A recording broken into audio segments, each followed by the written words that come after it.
Going on, everybody? Welcome back to From the Crypt. I'm Derek, and today I am talking about Strange Darling, directed by J.T. Molnir. Now, this movie was released, I think it was September of last year in theaters, and then came out on VOD shortly thereafter. And this is one of the movies from last year that kind of fell between the cracks and I forgot about because I'll be honest with you, I was still gushing over my favorite movie of last year. Make sure to check out that list and then you'll know which one I'm talking about. But this one was definitely on my watch list. I heard a lot of good things about it, just didn't really line up and I wasn't able to go see it. Before I get into the review, though, I just want to say we are now up to 144 subs, which is super freaking awesome. So thank you to everybody that subscribed, that comment on the videos. I would definitely encourage you all, if you're not subscribed. And I love talking to people in the comments and just spitballing back and forth. So please keep it rolling. But back to the review. Now, I am talking spoilers for this one.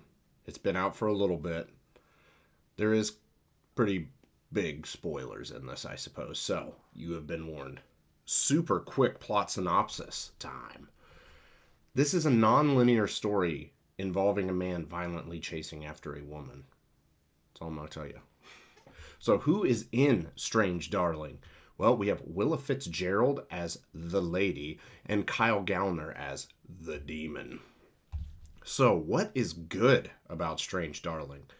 First and foremost, Willa Fitzgerald. She was amazing in this movie. I would say easily top 5 performances from last year. She would be in the top 5. She ain't beating Naomi Scott or Demi Moore, but to be in that category is high praise, all on its own. And just from my own personal viewing, or stuff I've seen Willa Fitzgerald in, it's amazing to see how far she has come. Because she was in Reacher, I believe. It's been a while since I watched that, and I'm nowhere near caught up with that, but I thought she was good in Reacher, and then obviously this. Considering the fact she started off on the MTV Scream series, which that's a whole nother topic all on its own. I kind of, you write those cast members off. Like, let's be honest. You see them in a teen drama, especially one that's ripping off of a 90s horror franchise. You're like, okay, whatever. You don't expect much from them going forward, maybe just bit pieces here and there. But Willa Fitzgerald, she is just absolutely amazing. And it's one of those situations I am 100% glad I was wrong about her. And another thing that was awesome in this movie with her performance is how she's able to flip that switch to go from victim to bitch. Like, she on a dime flips it. So she awesome. And that needs the most mention. Kyle Gallner. Now, he was in Smile 2, which he wasn't in very much of it, but what he was in, he was good. Smile 1, I thought he was great in.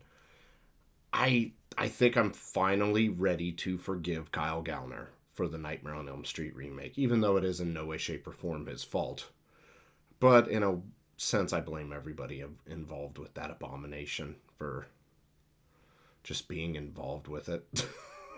But Kyle Gallner, he was absolutely awesome in this movie. Loved him too.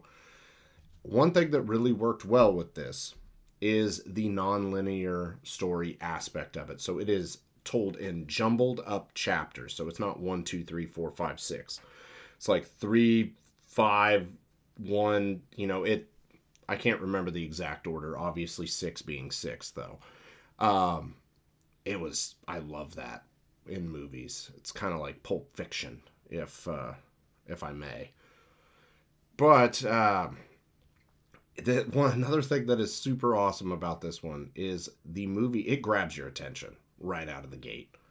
And I mean, it grabs you by the balls and you have no idea what's going on.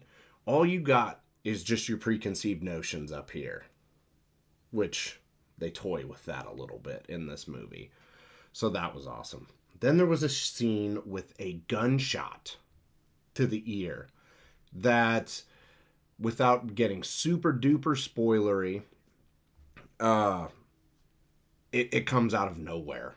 And it surprises you, and you're just like, okay, what? All right.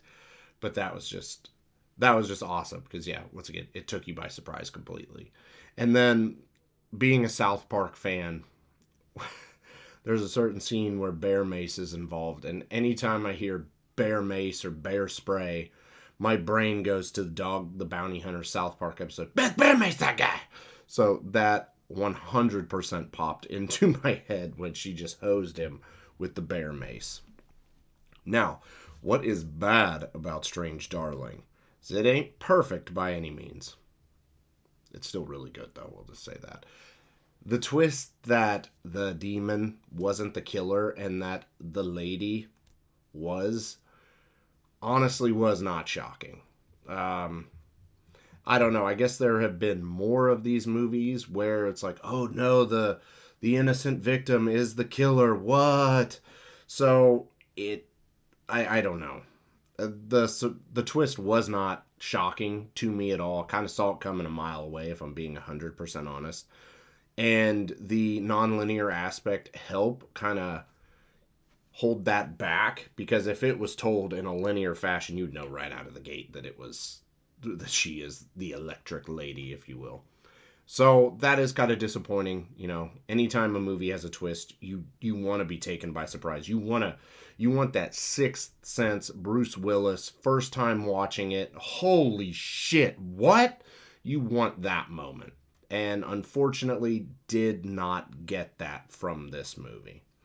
So, rewatch by review time. Would I watch this again? Yes, I definitely want to watch this one again. Would I buy this?